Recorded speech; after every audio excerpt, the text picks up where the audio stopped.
나는 지금 서울 강서구의 한 작은 아파트에서 살고 있습니다. 매일 아침 8살 된 제 딸이 제 옆에서 눈을 뜹니다. 그런데 그 아이의 얼굴을 볼 때마다 가슴이 덜컥 내려앉습니다.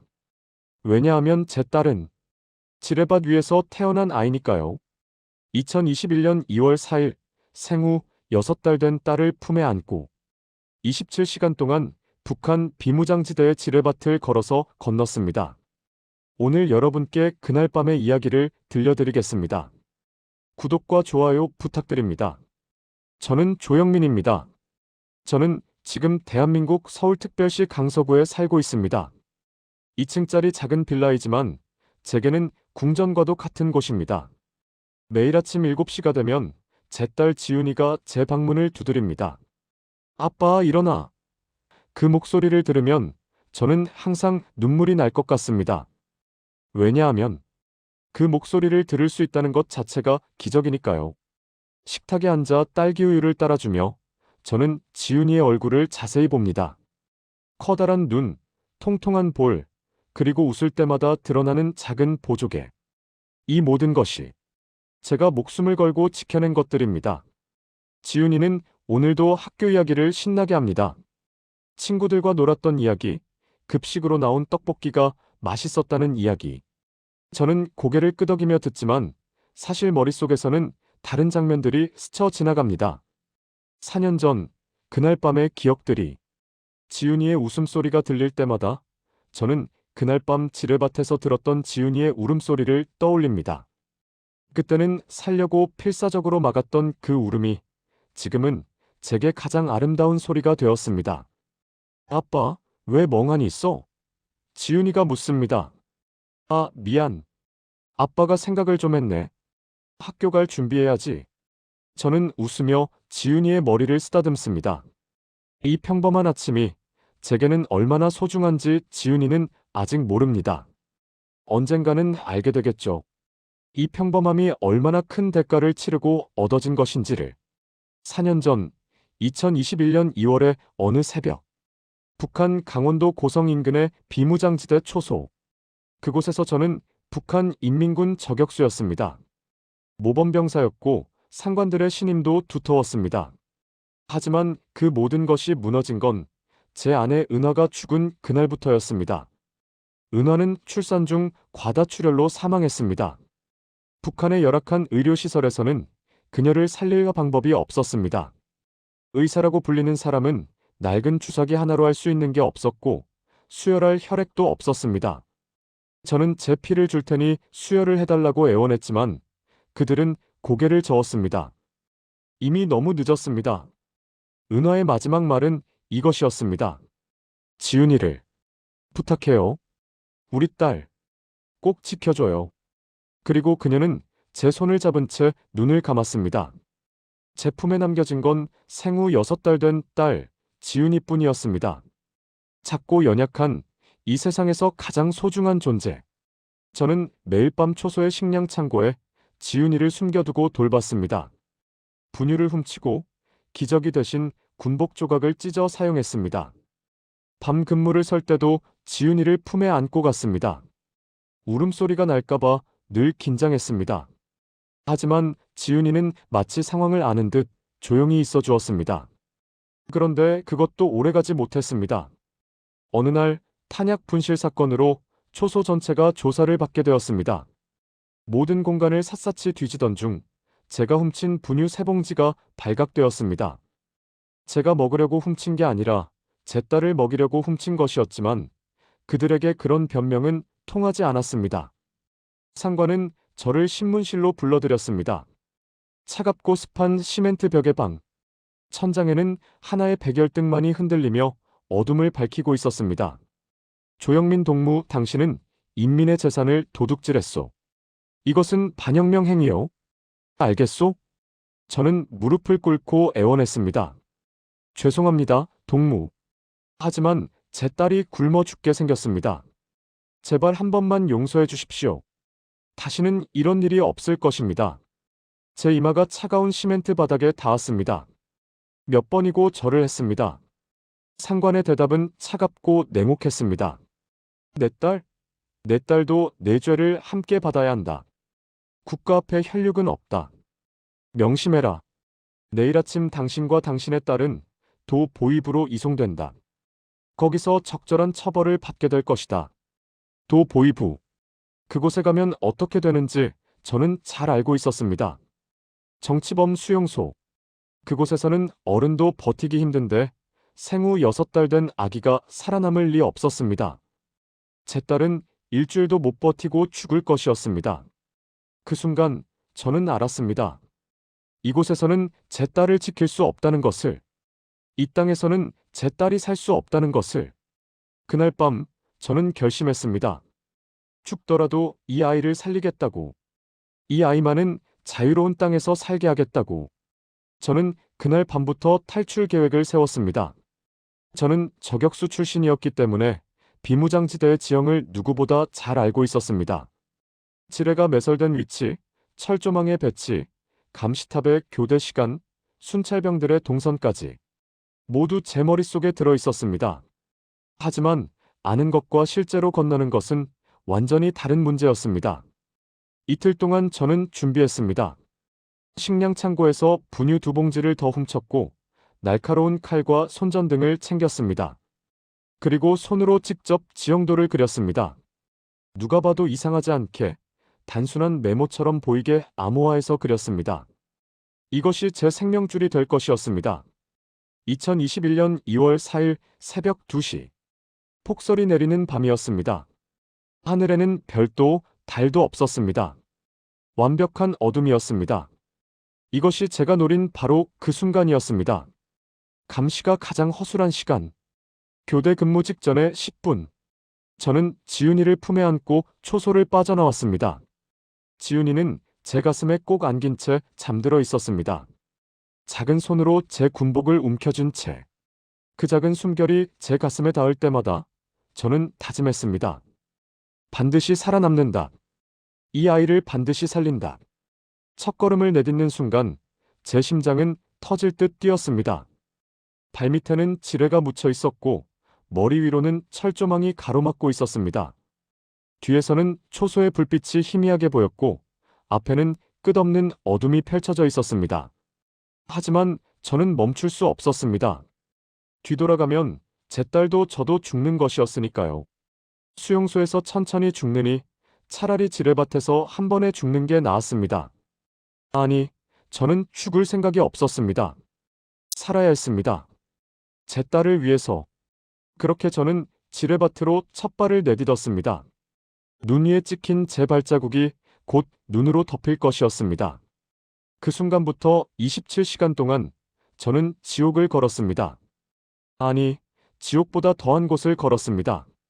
하지만 그 끝에는 자유가 있었습니다.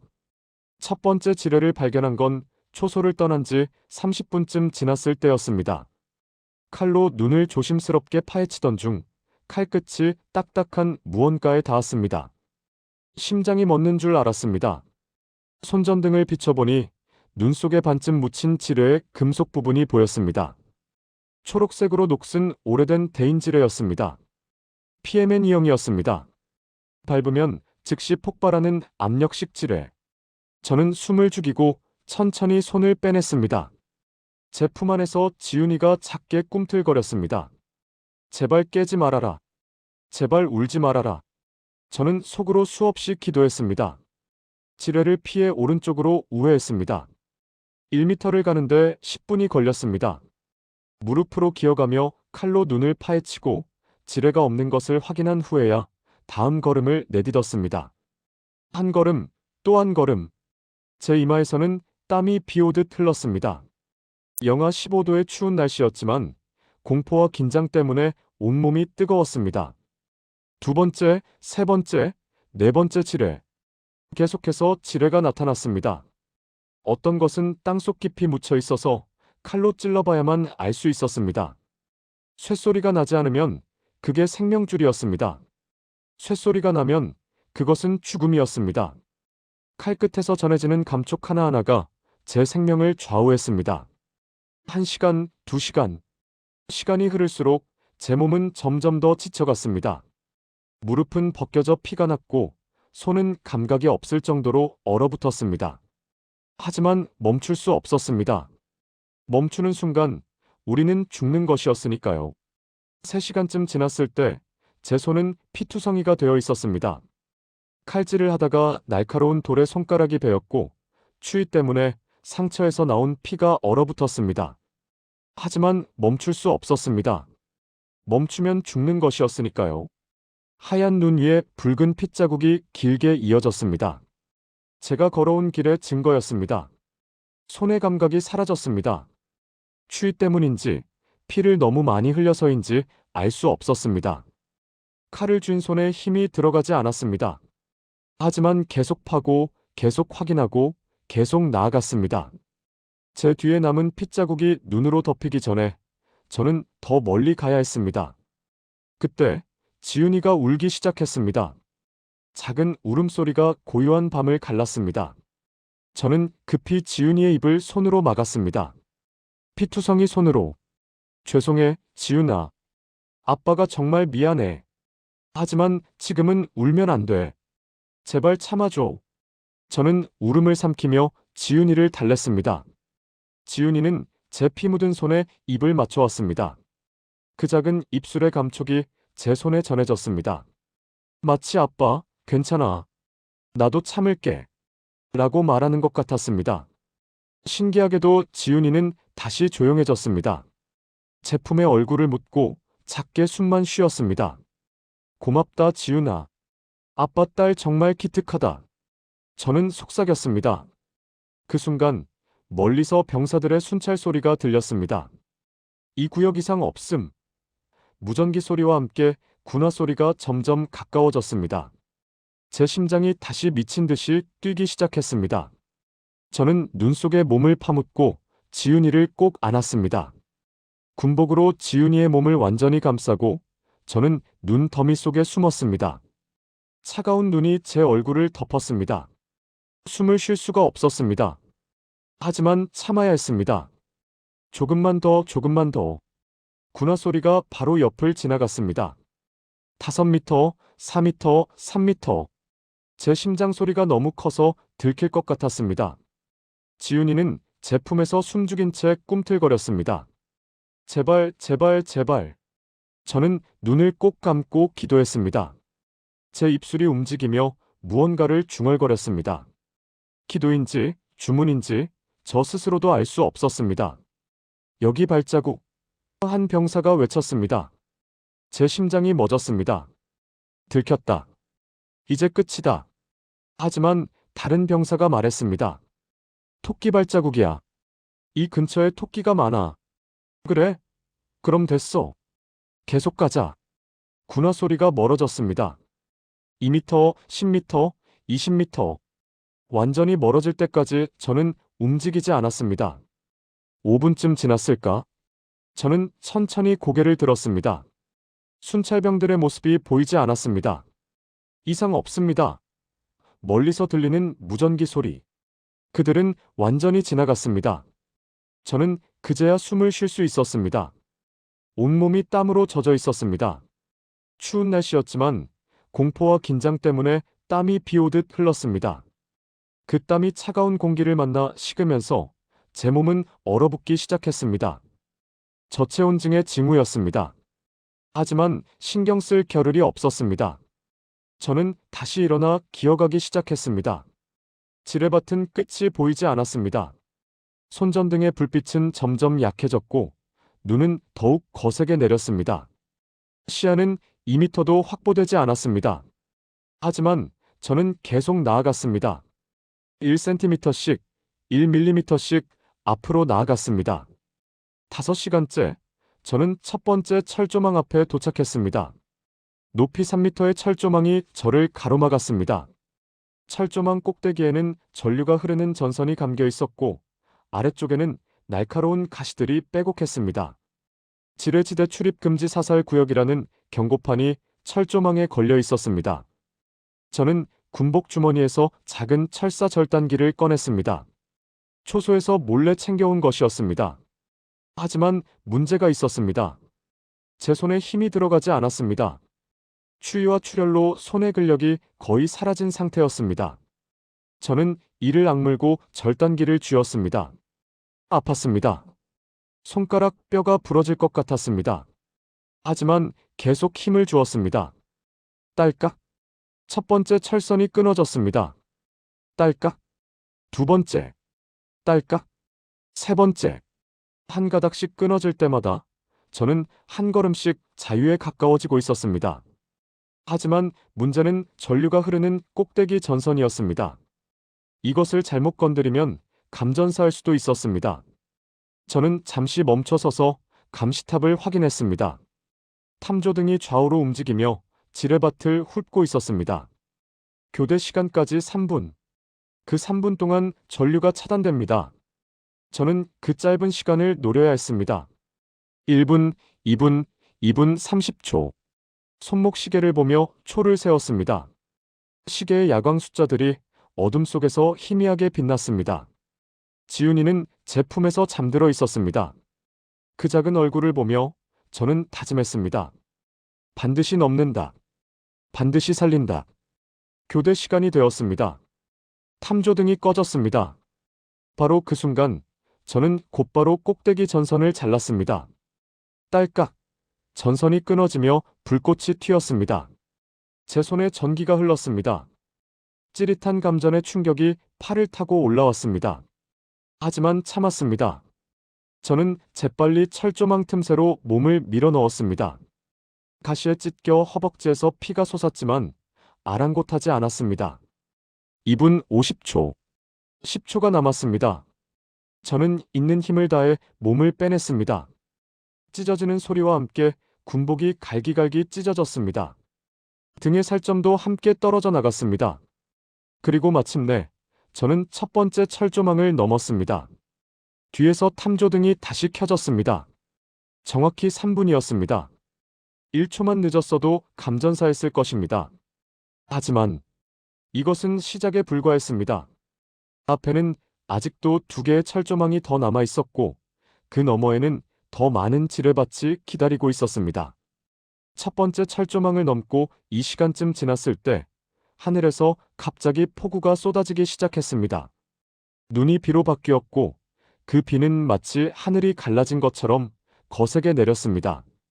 순식간에 온몸이 젖었고 지훈이를 감싼 담요도 흠뻑 젖어버렸습니다. 저는 급히 군복을 벗어 지훈이를 감쌌습니다. 제 몸은 얼어붙어도 이 아이만큼은 지켜야 했습니다. 하지만 비는 점점 더 거세졌고 시야는 완전히 차단되었습니다. 손전등의 불빛도 빗물에 가려져 거의 보이지 않았습니다. 번개가 치면서 하늘이 순간적으로 밝아졌다가 다시 어둠에 잠겼습니다. 진흙탕 속을 기어가던 저는 발이 무언가에 걸렸습니다. 지뢰인가? 저는 움찔했지만 아니었습니다. 그것은 낡은 나무 판자였습니다. 손으로 주변을 더듬어 보니 땅속으로 들어가는 입구 같은 것이 느껴졌습니다. 구식 포병 벙커였습니다. 전쟁 때 만들어진 것 같았습니다. 저는 망설이지 않고 그 입구로 몸을 밀어 넣었습니다. 좁은 입구에 어깨가 끼었지만 있는 힘을 다해 밀어붙였습니다. 뼈가 부러지는 듯한 고통과 함께 저는 벙커 안으로 굴러 떨어졌습니다. 제 등에서 피가 흘렀습니다. 철조망을 넘으면서 생긴 상처가 더 벌어진 것이었습니다. 벙커 안은 완전한 어둠이었습니다. 손전등을 켜자 오랫동안 사람의 손길이 닿지 않은 공간이 모습을 드러냈습니다. 벽면에는 녹슨 철판들이 부식되어 있었고 바닥에는 오래된 탄약 상자들이 흩어져 있었습니다. 그리고 구석에는 해골이 하나 있었습니다. 군복의 잔해가 뼈와 함께 남아 있었습니다. 전쟁 때 죽은 병사의 유해인 듯 했습니다. 저는 그 해골에게 묵념을 올렸습니다. 죄송합니다. 잠시 쉬어가겠습니다. 그리고 구석으로 몸을 옮겨 앉았습니다. 밖에서는 여전히 폭우가 쏟아지고 있었습니다. 천둥 소리가 땅을 울렸습니다. 지훈이를 내려놓고 상태를 확인했습니다. 다행히 비에 많이 젖지는 않았습니다. 하지만 문제가 있었습니다. 지훈이가 열이 나기 시작한 것입니다. 작은 이마에 손을 대보니 뜨거웠습니다. 감기에 걸린 것 같았습니다. 추운 날씨와 습기 때문이었을 것입니다. 저는 급히 배낭에서 물을 꺼냈습니다. 하지만 물통은 비어 있었습니다. 철조망을 넘을 때 구멍이 나서 다 새버린 것입니다. 물이 없었습니다. 분유를 탈 물도, 아이의 열을 식힐 물도 없었습니다. 저는 절망했습니다. 여기까지 왔는데 이렇게 죽을 수는 없었습니다. 저는 제 손목을 봤습니다. 정맥이 푸르게 보였습니다. 그리고 결심했습니다. 다른 방법이 없었습니다. 제 피라도 써야 했습니다. 저는 칼로 제 손목을 그었습니다. 깊지는 않게 하지만 피가 나올 정도로 붉은 피가 흘러나왔습니다. 따뜻한 피였습니다. 저는 그 피를 손가락에 묻혀 지윤이의 뜨거운 이마에 발랐습니다. 차갑게 식은 제 피가 지윤이의 열을 조금이나마 식혀주기를 바라며 지윤아, 참아라.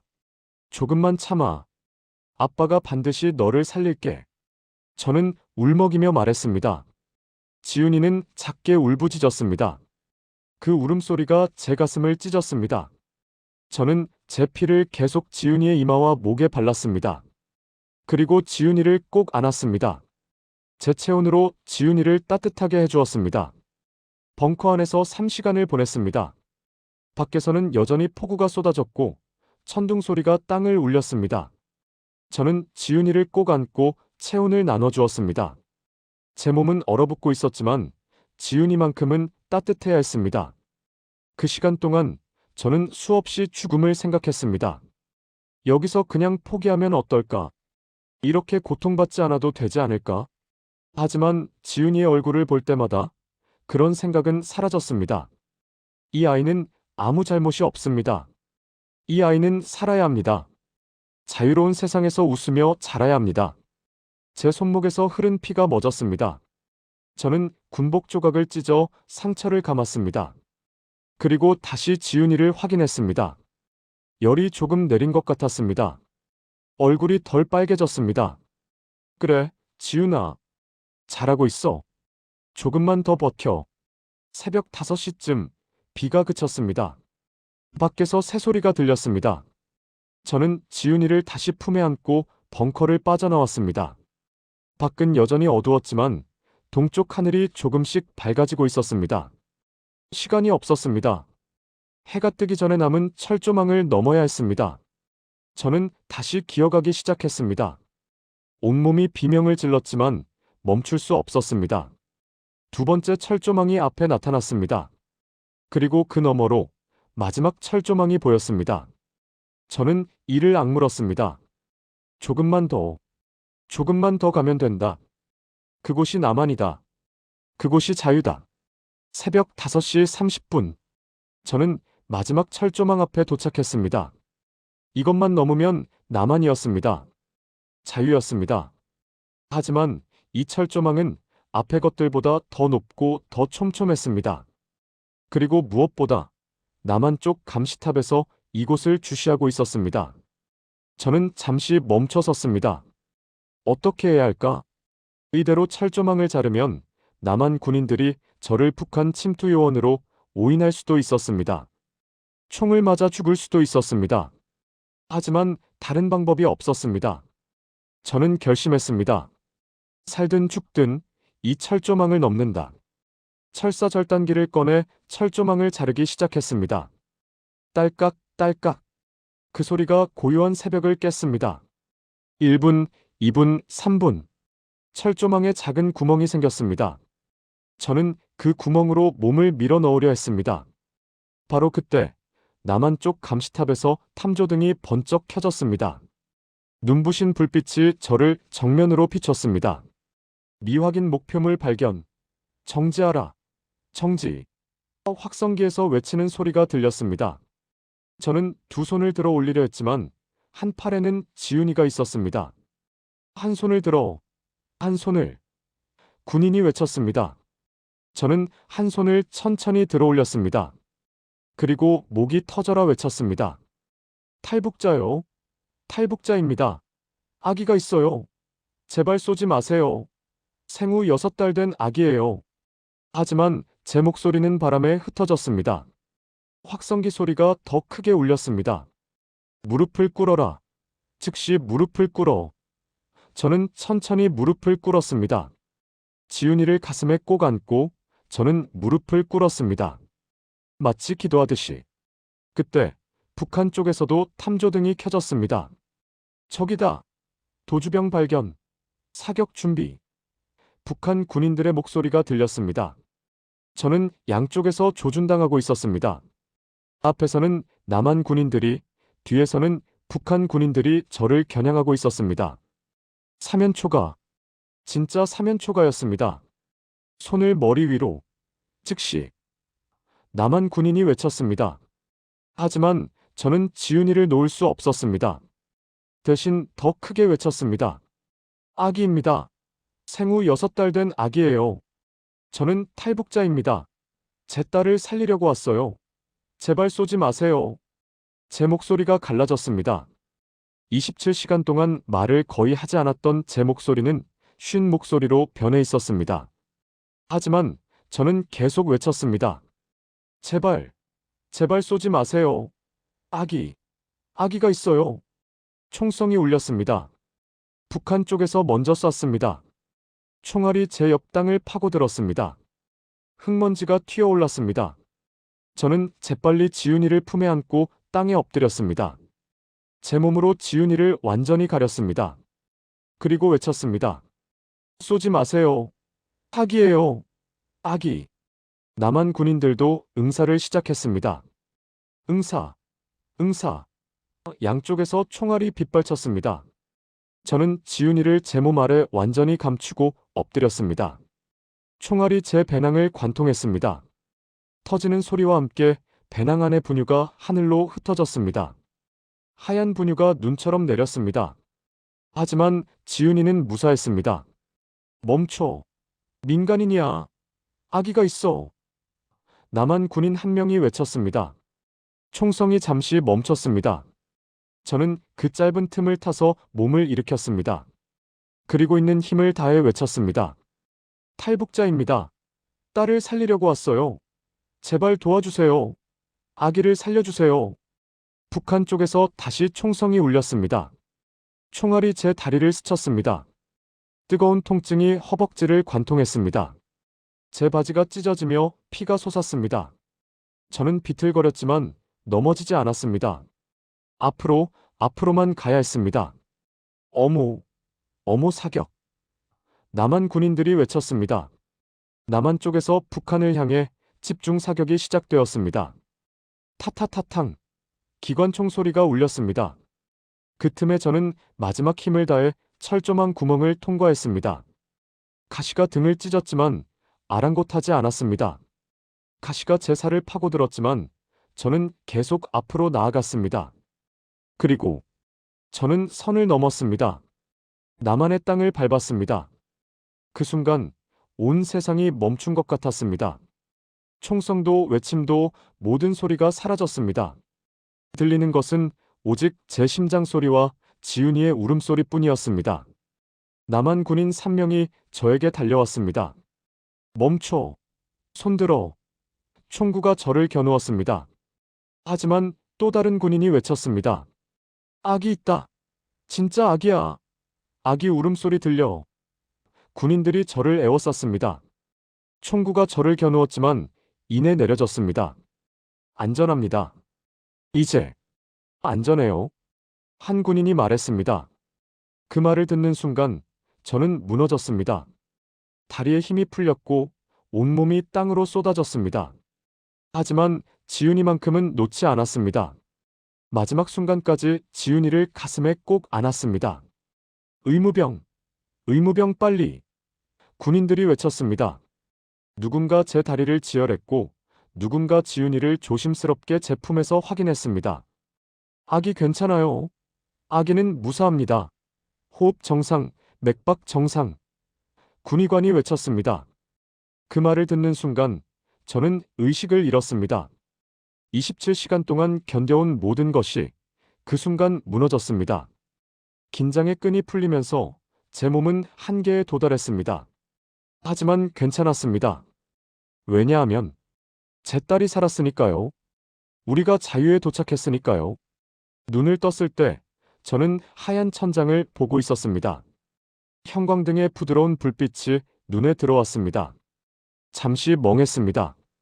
여기가 어디지? 저는 죽은 건가? 아니면 꿈을 꾸는 건가? 고개를 돌리자 작은 신생아용 침대가 보였습니다. 그 안에서 지훈이가 평화롭게 잠들어 있었습니다. 깨끗한 하얀 옷을 입고 따뜻한 담요에 감싸여 있었습니다.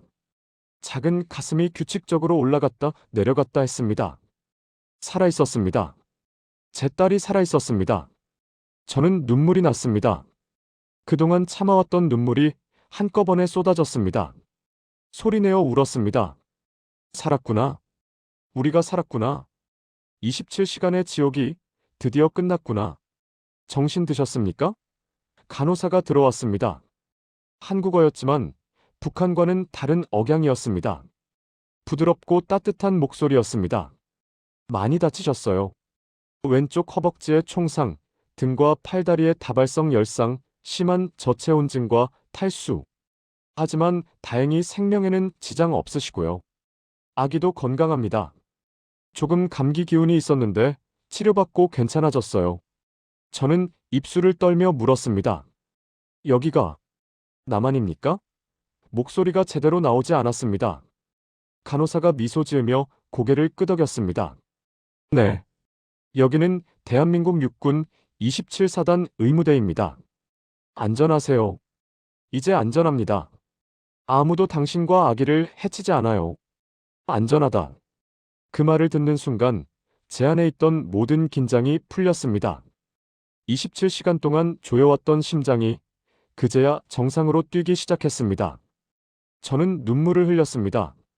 참아왔던 눈물이 한꺼번에 쏟아졌습니다. 간호사가 제 손을 잡아주었습니다. 많이 힘드셨죠? 이제 괜찮아요. 여기는 안전해요.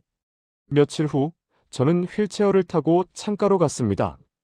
지훈이를 품에 안고 창밖을 바라봤습니다. 파란 하늘이 보였습니다. 그토록 보고 싶었던 파란 하늘이었습니다.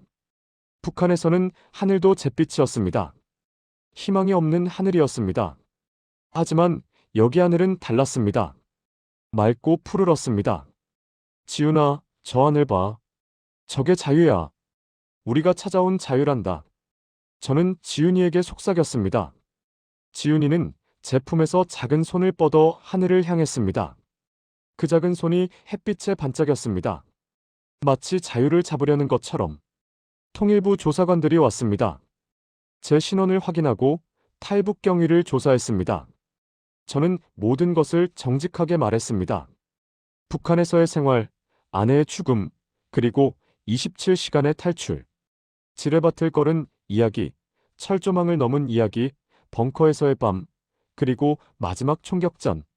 조사관들은 놀라워했습니다. 지뢰밭을 아기를 안고 걸어서 넘었다고요? 믿기 힘든 일입니다. 지금까지 이런 사례는 없었어요. 정말 기적입니다. 하지만 제 몸의 상처들이 증거였습니다. 손목에 칼자국, 허벅지에 총상, 등에 철조망 자국, 손과 무릎에 동상 흔적. 그리고 무엇보다 살아있는 지훈이가 증거였습니다. 기적입니다. 정말 기적이에요. 당신은 영웅입니다. 조사관이 말했습니다. 하지만 저는 고개를 저었습니다. 저는 영웅이 아닙니다. 그저 아버지일 뿐입니다. 조사가 끝난 후 저는 임시 정착 지원을 받았습니다. 하나원에서 3개월간 교육을 받았습니다. 한국 사회 적응 교육, 민주주의 교육, 취업 교육. 모든 것이 새로웠습니다. 마트에 가면 물건이 너무 많아서 어떤 것을 골라야 할지 몰랐고 지하철을 타면 사람들이 너무 빨라서 놀랐습니다. 하지만 행복했습니다. 왜냐하면 자유였으니까요. 제가 원하는 것을 살 수 있었고 제가 원하는 곳에 갈 수 있었습니다. 아무도 저를 감시하지 않았고 아무도 지훈이를 빼앗아가지 않았습니다. 교육이 끝난 후 정부 지원금으로 서울 강서구에 작은 집을 얻었습니다. 원룸이었지만 제게는 궁전 같았습니다. 그리고 취업 알선을 통해 작은 공장에 취직했습니다. 일은 힘들었지만 행복했습니다. 왜냐하면 지훈이와 함께였으니까요. 밤마다 악몽을 꿨습니다. 지뢰밭을 걷는 꿈, 총성이 울리는 꿈, 지훈이를 놓치는 꿈. 식은땀을 흘리며 깨어나면 옆에서 자는 지훈이를 확인했습니다. 숨을 쉬고 있는지 괜찮은지. 그 작은 숨결을 확인해야만 저는 다시 잠들 수 있었습니다. 심리 상담을 받았습니다. 외상 후 스트레스 장애라고 했습니다. PTSD. 상담사는 말했습니다. 시간이 필요해요. 천천히 나아질 거예요. 당신은 정말 대단한 일을 해냈어요. 하지만 그 대가로 마음의 상처를 입었습니다. 그 상처를 치유하는 데는 시간이 필요해요. 하지만 저는 대단하다고 생각하지 않았습니다. 저는 그저 아버지였을 뿐입니다. 제 딸을 지키기 위해 할 수 있는 모든 것을 했을 뿐입니다. 그것이 아버지의 본능이었고 인간의 본능이었습니다. 1년이 지났습니다. 지훈이는 돌을 맞았습니다. 작은 돌잔치를 열었습니다. 하나원에서 알게 된 탈북민 친구들이 왔습니다. 모두 저와 비슷한 사연을 가진 사람들이었습니다. 우리는 서로의 상처를 이해했고 서로를 위로했습니다. 지훈이는 돌잡이에서 마이크를 잡았습니다. 사람들이 웃었습니다. 가수 되겠네요. 저는 웃으며 지훈이를 안아 올렸습니다. 우리 지훈이 뭐가 되든 행복하면 돼. 자유롭게 살면 돼. 자유. 그 단어가 이제는 낯설지 않았습니다. 이것이 자유로운 세상이구나. 이것이 제가 목숨 걸고 찾아온 세상이구나. 3년이 더 지났습니다. 지훈이는 이제 4살이 되었습니다. 유치원에 다니기 시작했습니다. 저는 매일 아침 지훈이를 유치원 버스에 태우고 출근했습니다. 공장 일은 힘들었지만 성실하게 했습니다. 퇴근 후에는 놀이터에서 지훈이와 놀았습니다. 그네를 밀어주고 미끄럼틀에서 함께 내려왔습니다. 아빠, 나 오늘 친구 생겼어. 지훈이가 신나게 말했습니다. 정말? 이름이 뭔데? 수아야. 수아랑 나랑 같이 블록 쌓았어. 저는 지훈이를 안아 올리며 웃었습니다. 잘했어, 우리 지훈이. 친구 많이 사귀어. 평범한 일상이었습니다. 하지만 제게는 기적 같은 일상이었습니다. 북한에서는 상상할 수도 없었던 일상이었습니다. 어느 날 지훈이가 물었습니다. 아빠, 엄마는 어디 있어? 저는 잠시 말을 잃었습니다. 엄마는 하늘나라에 계셔. 지훈이가 태어날 때 하늘나라로 가셨어. 지훈이는 순수한 눈으로 저를 바라보았습니다. 그럼 엄마는 하늘에서 나보고 있어? 응, 그래. 항상 지훈이를 지켜보고 계실 거야. 지훈이는 종이와 색연필을 꺼냈습니다.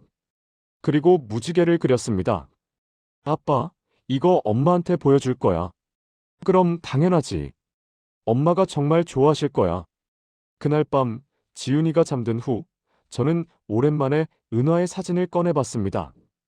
여보, 우리 지훈이 잘 크고 있어요. 당신 닮아서 정말 예뻐요. 제가 잘 키울게요. 4년이 더 흘렀습니다. 지훈이는 이제 8살 초등학교 2학년이 되었습니다. 아빠, 지훈이가 뛰어나왔습니다. 오늘 시험 봤어. 나 100점 맞았어. 집으로 돌아오는 길, 지훈이가 물었습니다. 아빠, 학교에서 애들이 그러는데 아빠가 북한 사람이래. 진짜야? 저는 걸음을 멈췄습니다. 응. 아빠는 북한에서 태어났어. 하지만 지훈이가 아기일 때 남한으로 왔지. 저는 그날 밤의 이야기를 들려주었습니다. 정말 무서웠어? 응, 정말 무서웠어. 하지만 지훈이가 있어서 용기가 났어. 지훈이는 제 손을 꼭 잡았습니다. 아빠, 고마워. 나 살려줘서. 아니야, 지훈아. 아빠가 고마워. 그날 저녁, 우리는 치킨을 먹었습니다. 아빠, 나도 나중에 크면 누군가를 도와주는 사람이 될 거야. 좋은 생각이야, 지훈아. 그날 밤, 저는 답장을 보냈습니다. 참여하겠습니다. 1년 후, 저는 국회 인권위원회 청문회에 증인으로 섰습니다. 제 이야기가 아직도 북한에 있는 수많은 아버지들에게, 어머니들에게 희망이 되었으면 합니다. 그해 봄, 지훈이는 달리기에서 1등을 했습니다. 저는 환호했습니다. 잘했어, 지윤아. 운동회가 끝나고 우리는 한강공원을 걸었습니다. 아빠, 저기 무지개 봐. 지윤이가 하늘을 가리켰습니다. 그날 밤 저는 알고 있습니다. 악몽은 아직도 계속될 것이라는 것을. 하지만 괜찮습니다. 왜냐하면 제 딸이 있으니까요.